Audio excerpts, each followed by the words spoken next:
UP Bihar राजधानी है oral cancer की। मरीज एक एक एमआरआई और सीटी स्कैन के लिए महीनों महीनों वेट करते हैं। बायोप्सी रिपोर्ट 15 दिन में आती है। सब जांचों के बाद जब ऑपरेशन का डेट मिलता है तो 3 महीने 6 महीने के बाद का डेट मिलता है। लास्ट ईयर सितंबर में हम तीनों ने रिजाइन किया है और हम लोगों ने अपना रेमेडी कैंसर केयर स्टार्ट किया। हमारी कोशिश यही है कि ज्यादा से ज्यादा कैंसर सर्जरीज को कम से कम वेटिंग टाइम में किया जाए और मनी को एक लिमिटिंग फैक्टर से हटा दिया जाए। पैसा के चलते इलाज नहीं होगा, ये हम सिस्टम को एबॉलिश कर दी। एक अगर मैं टॉप नॉच प्राइवेट हॉस्पिटल की बात करूं तो वहां पर इसकी सर्जरी का कितना खर्च आ जाता है? मैं ओरल कैंसर के बारे में बात करूंगा। ओरल कैंसर में आप मान लीजिए कि किसी को भी अगर कैंसर की कोई शिकायत आती है तो सबसे पहला नाम आता है टाटा।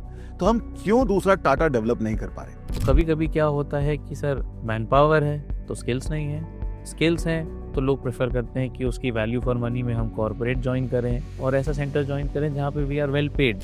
ये मैं स्पेशली पूछना चाहूंगा कि बायोप्सी कराने से कि क्या कैंसर फैलने लगता है? इतने लोगों को ये भ्रांति है कि बायोप्सी लेने से कैंसर बढ़ जाता है। देखिए कैंसर तो डेली बढ़ रहा है। लोहा लग गया इसलिए कैंसर बढ़ गया, ये मैंने यहाँ आके पहली बार सुना। क्या कोई सिम्टम्स होते हैं जो लोगों को पहले ध्यान देना चाहिए जिससे चीजें बेटर हो सके? जो पेशेंट्स ओरल कैंसर के होते हैं उनके अंदर कुछ रिस्क फैक्टर्स होते हैं। तो हमारा बेसिक एम है बताने का, वो ये है कि कैंसर ट्रीटेबल है। Is there any super food जो कैंसर की रोकथाम में यूजफुल हो, जिसको खाने से आप कैंसर से काइंड ऑफ बच सकते हैं? ओके, मैं एक स्ट्रेट फॉरवर्ड क्वेश्चन पूछना चाहूंगा। कई सारे लोगों को जब पहली बार वो गठान या सिस्ट दिखता है तो उनके जहन में आता है कि I should go for other treatments like homeopathy या फिर आयुर्वेदिक। तो क्या सच में वहां पर कोई इलाज मौजूद है? क्या हमको डायरेक्टली एलोपैथी के लिए जाना चाहिए? Straight forward question. देखिए, आज हम बात करेंगे कैंसर की। और कैंसर एक ऐसी बीमारी है जिससे सिर्फ एक मरीज नहीं गुजरता है, पूरा परिवार लड़ता है। और इस पर बात करने के लिए मेरे साथ आज कॉन्वर्सेशन में जुड़े हैं दो ऐसे लोग जो हर किसी की सहायता करने की कोशिश कर रहे हैं थ्रू रेमेडी कैंसर केयर। स्वागत है सर आपका। सर, सबसे पहला सवाल तो यही है कि सबको छोड़कर काइंड ऑफ एंटरप्रेन्योरशिप में जाना। मैं बिहार से हूँ और मेरी शादी सुल्तानपुर में हुई है और तो अब बिहार का कनेक्शन। अब मैं लखनऊ में सेटल हूँ। जी। और हमारे रेमेडी कैंसर केयर टीम में डॉक्टर साहब अली उस्मानी सर हैं जो कि फैजाबाद से हैं, डॉक्टर अर्चित कपूर हैं जो कि जौनपुर से हैं। हम लोग सब एमबीबीएस और रेसिडेंसी के फ्रेंड्स हैं। ओके। तो हम लोग साथ में पीजीआई चंडीगढ़ में थे। मैं डॉक्टर साहब साथ में एम्स में थे। डॉक्टर साहब और डॉक्टर अर्चित साथ में केजीएमसी में थे। तो जब हम लोग तीनों लखनऊ में सब सेटल हुए तो मैं राम मनोहर लोहिया में फैकल्टी था, डॉक्टर साहब उस्मानी कल्याण सिंह में फैकल्टी थे, डॉक्टर अर्चित चरक में फैकल्टी थे। तो वहाँ जो हम लोगों ने रियलाइज़ किया कि जो कैंसर आपने बिल्कुल सही बोला कि जब कैंसर सुनने के बाद तो मरीज का और परिवार का क्या हाल होता है ये वही लोग जानते हैं। आधा तो अ, लोगों का जान तभी निकल जाता है कि पता नहीं अब बचेंगे कि नहीं, और दूसरा कि कितना पैसा लगेगा, इलाज कैसे कराएंगे। हम लोग देख रहे थे, मैं तो गवर्नमेंट में था, मैंने देखा कि मरीज एक एक एमआरआई और सीटी स्कैन के लिए महीनों महीनों वेट करते हैं। बायोप्सी रिपोर्ट 15 दिन में आती है। सब जांचों के बाद जब ऑपरेशन का डेट मिलता है तो 3 महीने 6 महीने के बाद का डेट मिलता है। In government hospitals, in any government hospital all over India we are, हम इतना ज़्यादा फुल हैं कैंसर पेशेंट से। मैं आपको बताऊं कि ओरल कैंसर मेन का मोस्ट कॉमन कैंसर है इंडिया का। ओके। मुंह का कैंसर, जो कि ये गुटखा पान मसाला तंबाकू वाला कैंसर। और यूपी और बिहार में वर्ल्ड में सबसे ज़्यादा डेंसली पॉपुलेटेड एरिया है कैंसर पेशेंट्स की। ओरल बिहार। यूपी बिहार राजधानी है ओरल कैंसर की। ओके। तो हमने ये रियलाइज़ किया कि ये जो पेशेंट्स हैं ये इन्हें इतना लंबा समय मिल रहा है, ये तो ऐसे ही नहीं बचेंगे। हम लोग, चूँकि हम तीनों लखनऊ में बेस्ड हैं, हम तीनों ने जब साथ में मिलके जब भी डिस्कस किया तो हम लोग हमेशा हमारे डिस्कशन में यही आता है कि जॉब सैटिस्फैक्शन नहीं है। आप मैं हफ्ते में 1 बार 2 हफ्ते में 1 बार कैंसर सर्जरी का हमें मौका मिलता है गवर्नमेंट हॉस्पिटल, क्योंकि वहाँ पे तो वो मल्टी स्पेशलिटी हॉस्पिटल, वहाँ सारे डिपार्टमेंट्स रन होने हैं, गायनी भी, न्यूरो सर्जरी भी, ऑर्थो भी। तो बट ऑब्वियस है कि ऑन्को सर्जरी को 1 दिन का समय मिल रहा है। बिल्कुल। तो उस हिसाब से तो हम 1 दिन में, और कैंसर सर्जरी लंबी सर्जरी चलती है, 6 से 8 घंटे में कैंसर ऑपरेशन होता है। तो उतना देर तो मरीज 1 दिन में 1 मरीज हम ऑपरेट कर पा रहे हैं। हफ्ते में, महीने में तो 4 ही मरीज ऑपरेट कर पाएंगे। मैं तो 1 दिन में 10 कैंसर मरीज देख रहा हूँ। तो बट ऑब्वियस है कि वेटिंग लिस्ट बहुत लंबा चला जाए। तब हम लोगों ने ये डिसाइड किया कि नहीं, अपना करते हैं। और लास्ट ईयर सितंबर में हम तीनों ने रिज़ाइन किया है और हम लोगों ने अपना रेमेडी कैंसर केयर स्टार्ट किया। और तब से हम लोग, हमारी कोशिश यही है कि ज़्यादा से ज़्यादा कैंसर सर्जरीज़ को कम से कम वेटिंग टाइम में किया जाए और मनी को एक लिमिटिंग फैक्टर से हटा दिया जाए। पैसा के चलते इलाज नहीं होगा, ये हम सिस्टम को एबॉलिश कर दिए। अर्चित सर, आपसे जानना चाहूंगा कि नौकरी छोड़ दी उसके बाद रेमेडी कैंसर केयर ओपन कर लिया, तो जब पेशेंट्स आपके पास आते हैं तो क्या उम्मीद लेकर आते हैं? जैसे कि डॉक्टर अभिजीत ने बताया कि oral cancer is the most common, हमारा सबसे आम कैंसर जो हम देखते हैं उत्तर प्रदेश में या इवन इंडिया में देखा जाए तो वो ओरल कैंसर होता है मेल्स में, मेन में, क्योंकि टोबैको चूइंग और गुटखा, स्मोकिंग, अल्कोहल, इसका अब्यूज़ ज़्यादा होता है। तो जब ऐसे पेशेंट्स हमारे पास आते हैं तो इनकी मानसिकता ऐसी होती है कि बस डॉक्टर साहब किसी तरह हमें स्वस्थ कर दीजिए, हमसे गलती हो गई है, ये हमने जो नशा किया है हम ज़िंदगी में दोबारा नहीं करेंगे। और उनके पास अक्सर हम देखते हैं कि कागज़ होते हैं जो कि वो 1 साल से 6 महीने से भटक रहे होते हैं। तो फाइनेंशियली और इमोशनली दोनों वो मरीज़ टूटा हुआ होता है। ट्रू। और उस केस में अगर हम उसको बोलें कि तुम्हारा सर्जरी का डेट 2 महीने बाद है, तब तक पता नहीं तुम रहोगे कि नहीं रहोगे, वो बहुत डिफ़िकल्ट होता है हमारे लिए। तो हम लोग ने रियलाइज़ किया साथ में बैठ के कि क्यों ना इसको हम लोग एक थोड़ा-सा रेवोल्यूशनाइज़ करें और वो जो वेटिंग पीरियड है, उसको जितना कम कर सकते हैं, उतना करके हम पेशेंट को कैटर करते हैं। ओके।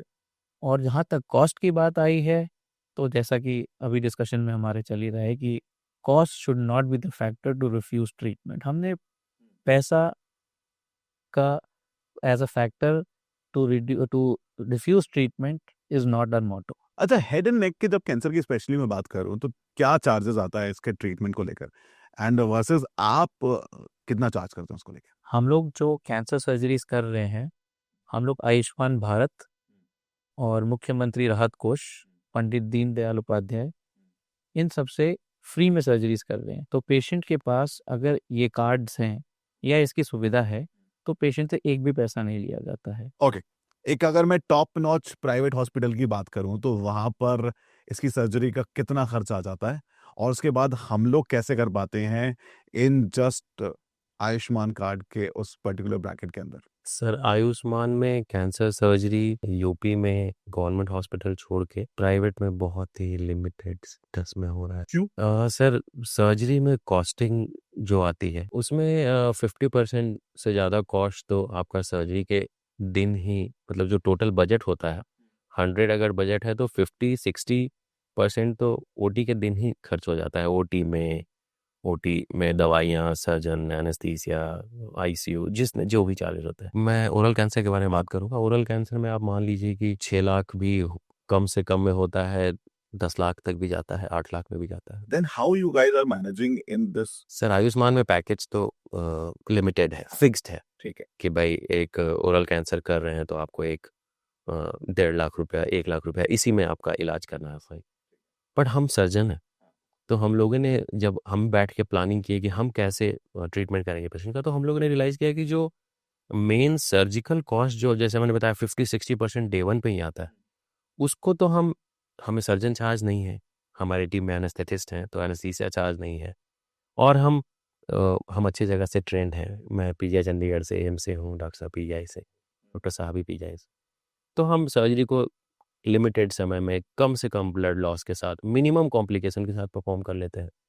हमारी टीम में प्लास्टिक सर्जन है, तो हम पूरी बीमारी जो हटाते हैं उसके बाद जो गड्ढा बनता है उसको सही से बना भी ले जाते हैं। बट ये कॉस्टिंग्स हमें इसलिए नहीं आती है क्योंकि हम ही लोग कर रहे हैं काम।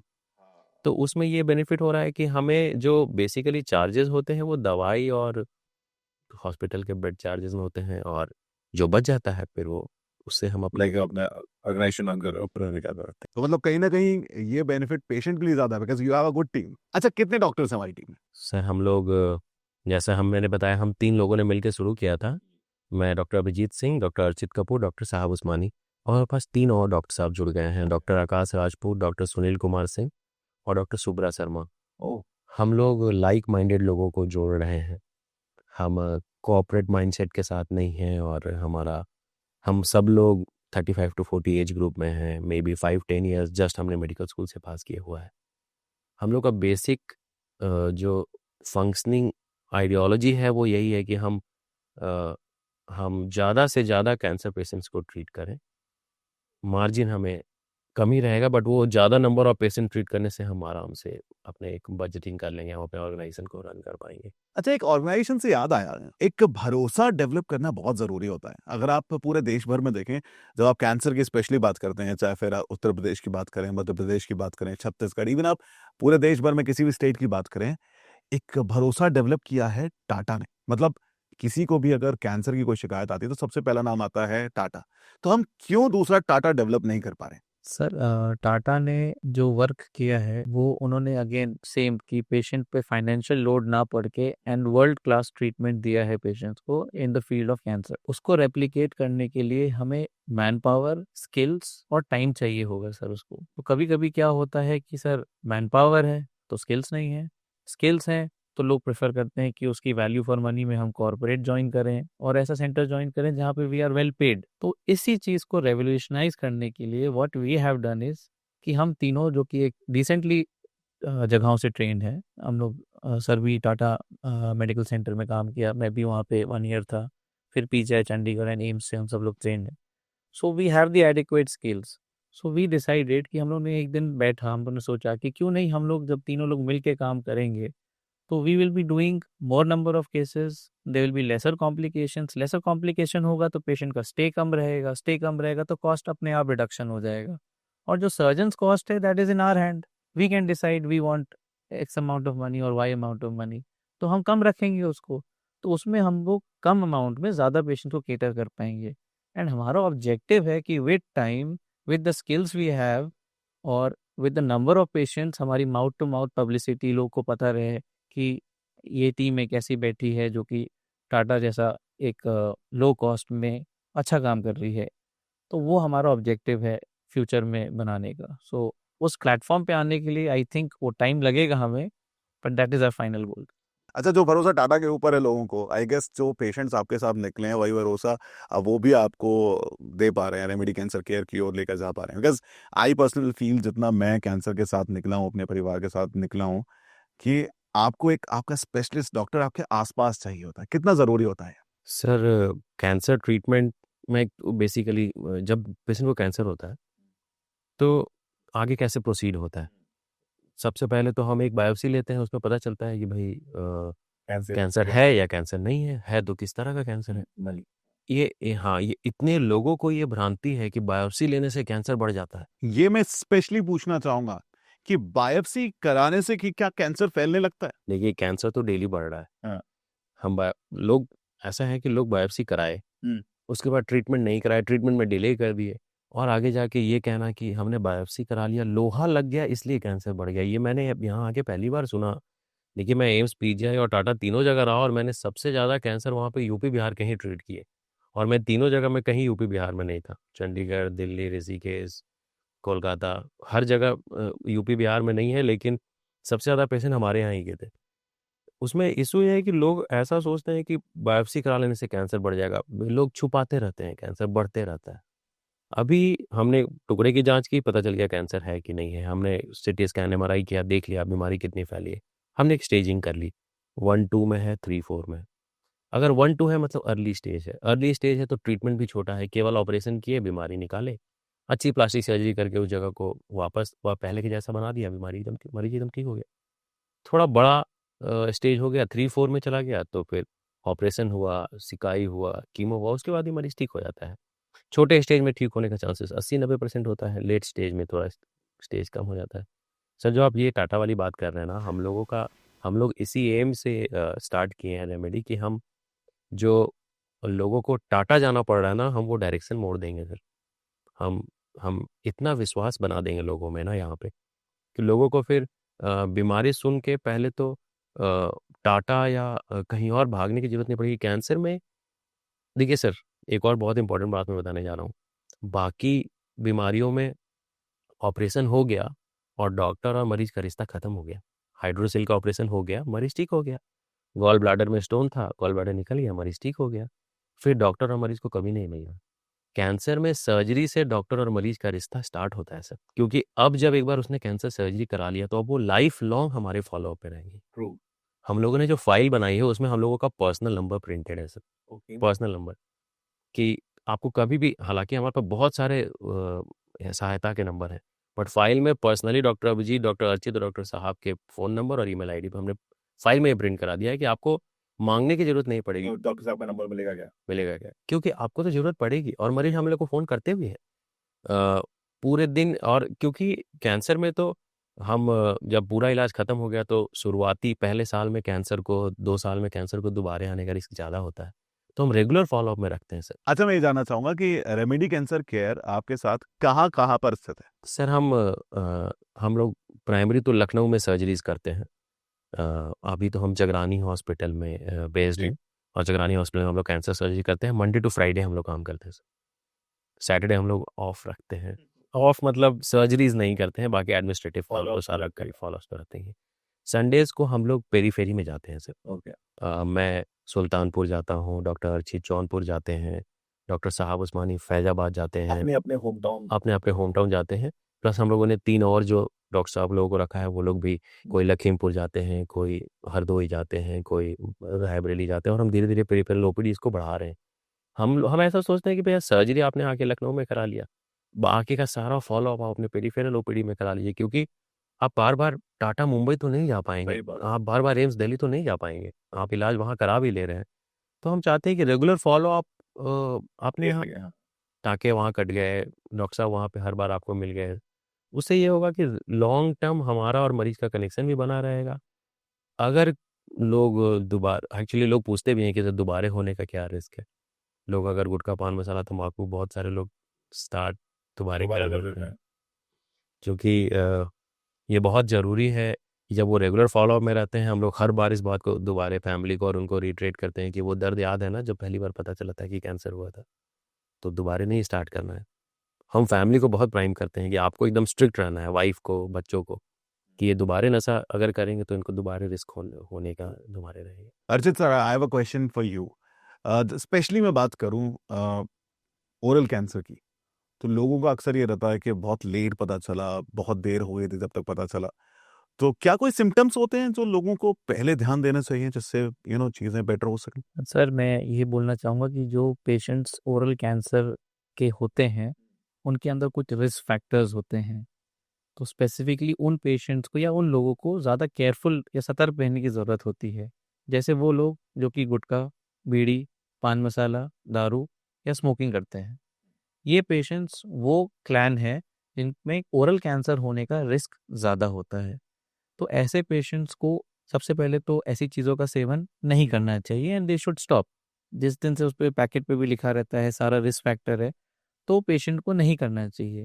लेकिन यदि कोई ऐसे पेशेंट्स हैं जो ऐसा करते हैं और उनको मुंह के अंदर अपने कोई छाला या कोई गांठ दिखे जो कि 2 हफ्ते से ज़्यादा अपने आप ठीक नहीं हो पा रहा है, या उससे ब्लीडिंग हो रहा है, या गले में कोई गांठ आ गया है, वॉइस में कोई चेंज आ गया है, वेट लॉस हो रहा है विच इज़ नॉट एक्सप्लेनेबल, क्यों आपका वजन कम हो गया है, या लंबे समय तक खांसी बनी हुई है आपकी, तो ये सारे लक्षण आपके कैंसर के हो सकते हैं। तो ऐसे पेशेंट्स को एक स्पेशलिस्ट डॉक्टर को ज़रूर दिखाना चाहिए, और अगर वो बोलता है कि इसमें हमें कुछ टेस्ट्स करके कैंसर को रूल आउट करना है, तो एक तो उसमें देरी नहीं करनी चाहिए, क्योंकि फिर वही बात आ जाती है कि बायोप्सी करेंगे, लोहा लगेगा तो कहीं बीमारी बढ़ेगी तो नहीं। और उसके बाद अगर प्रूव हो जाता है कि ये कैंसर है, तो he should take immediate treatment. जितनी जल्दी हो जाए उतनी जल्दी इलाज कराना चाहिए, क्योंकि अगर जल्द इलाज कराएंगे तो वो शुरुआती स्टेज का होगा, तो ज़्यादा ठीक होने की चांसेस होंगी। जितना लेट करेंगे फिर वो चीज़ वापस आने की क्षमता, और उतना बड़ा सर्जरी करना ऑल्सो वेरी डिफिकल्ट। ऑलराइट, ये हेड और नेक का जो कैंसर होता है क्या सबसे ज्यादा टफ होता है right in the world? Sir सबसे ज़्यादा तो हेड नेक कैंसर ही है। गुटखा पान मसाला तम्बाकू हर बहुत जगह रैम्पेंट है, बाकी जगह पे स्मोकिंग रैम्पेंट है। तो अगर इंडिया में सबसे ज़्यादा कॉमन गाल में और जीभ में है, बाहर में जो ज़्यादा कॉमन है वो गले में, लैरिंक्स में है, क्योंकि स्मोकिंग का धुआं वहाँ तक चला जाता है। लेकिन देखिए, हमारा बेसिक एम है बताने का, वो ये है कि कैंसर ट्रीटेबल है। जितने छोटे स्टेज में पकड़ेंगे वो ठीक हो जाएगा। और पैसा नहीं इलाज का फैक्टर नहीं है। मतलब हम तो इसी एम से आए हैं कि पैसा के चलते इलाज नहीं होगा, ऐसा नहीं। सर हम आपको बहुत बेसिक सी बात बताते हैं। खून की जांच, सीटी स्कैन, टुकड़े की जांच में कुल मिला के 10,000 रुपये में ज़्यादा बता रहा हूँ, उससे कम ही लगेगा। ठीक है। आयुष्मान कार्ड आपका लग जाएगा। आयुष्मान कार्ड में भर्ती, दवाई, ऑपरेशन, आईसीयू, छुट्टी की दवाई, हर मरीज का खाना फ्री। तो अगर आयुष्मान कार्ड में आपका हो जा रहा है, पंडित दीनदयाल उपाध्याय योजना, सरकार बहुत सारी योजनाएं चला रही है। लोगों को, बहुत सारे लोग के पास आयुष्मान कार्ड है, बेचारे सरकारी अस्पताल में या किसी ऐसे अस्पताल में नंबर लगा के वेट कर रहे हैं। एमआरआई 20 दिन के बाद का डेट है। अरे क्यों? मतलब हमारे फ्री में हाँ, एमआरआई फ्री में, मतलब पेट स्कैन, एमआरआई। सरकार ने तो बहुत सारी योजनाएं ला रखी हैं मरीजों की मदद करने के लिए, लोगों को पता नहीं है। तो अगर अगर और मान लीजिए ऐसा सिनेरियो है कि नहीं है आयुष्मान कार्ड, तो हम उनको ऑप्शन देते हैं कि भैया विधायक निधि में अप्लाई करा लीजिए, सीएम फंड में अप्लाई करवा लीजिए।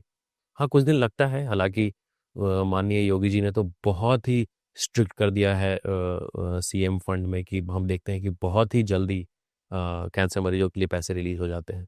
हाँ, पहले पे तो कमेंट नहीं कर सकते हैं, बट अभी तो मैं ये देख रहा हूँ कि एकदम टाइमली फास्ट ट्रैक हो जाते हैं। अगर मरीज कुछ दिन वेट करते हैं वैसे केस में कि भाई सारी चीज़ तैयारी हो गई है बट वेट करना है, और अगर मरीज वेट नहीं करना चाहते हैं तो हम उन्हें ये भी ऑप्शन देते हैं कि भाई कम से कम रेट में करा लो, मतलब जो आयुष्मान रेट में इलाज हो रहा है उसी रेट में करा लो, बट डिले करके बीमारी ना बढ़ाओ। एक स्पेसिफिकली मैं सोशल मीडिया के लिए पूछना चाहता हूँ, क्योंकि बहुत सारी ऐसे रील सामने आती हैं कि ये फूड है जो कैंसर को ना होने देने के लिए लाभदायक होता है।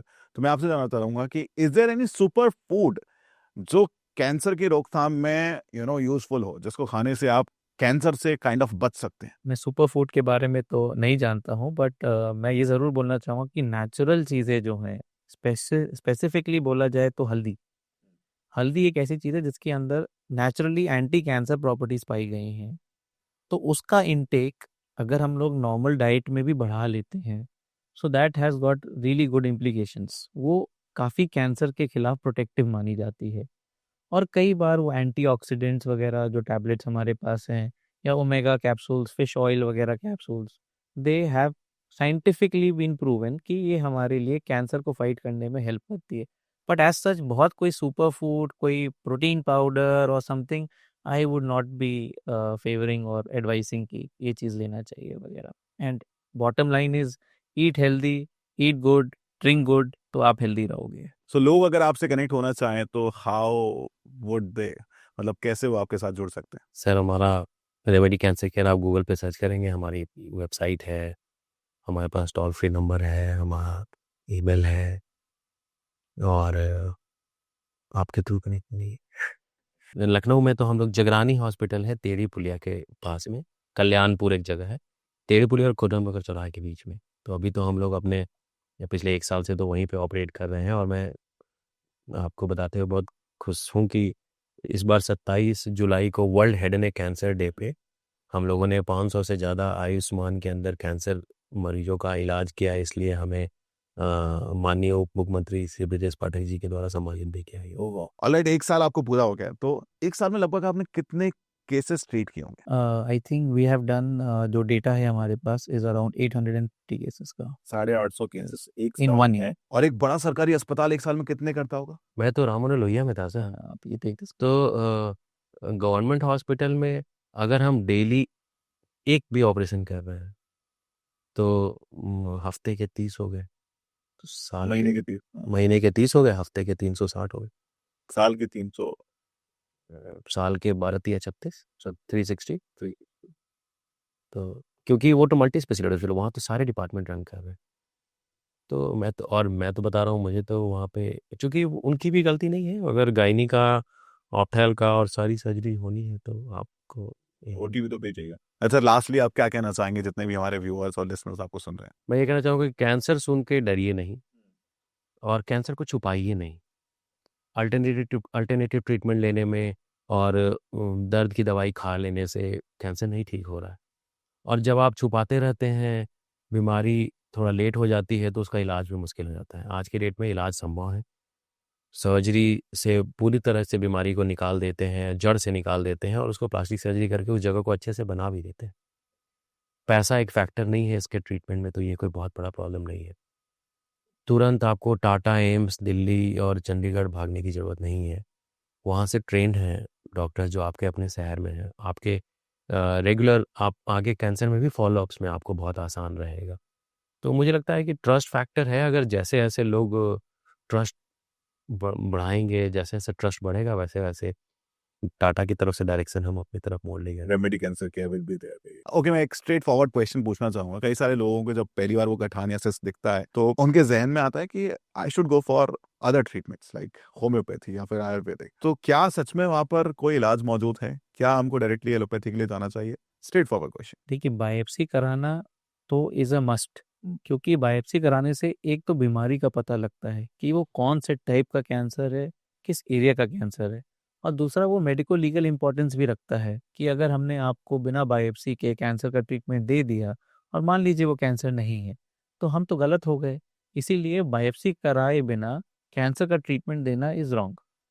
और जहाँ तक बात है अल्टरनेटिव ट्रीटमेंट्स की, तो यस, कई पेशेंट्स डर जाते हैं बायोप्सी का नाम सुन के एंड वो लोग ऑप्ट करते हैं ये अल्टरनेटिव ट्रीटमेंट्स, बट उनका methods are not proven and mostly बीमारी अपस्टेज हो जाती है जब उसका ट्रीटमेंट होता है। Sir lastly thank you so much for being with us. बहुत अच्छा लगा आप लोगों से बात करके।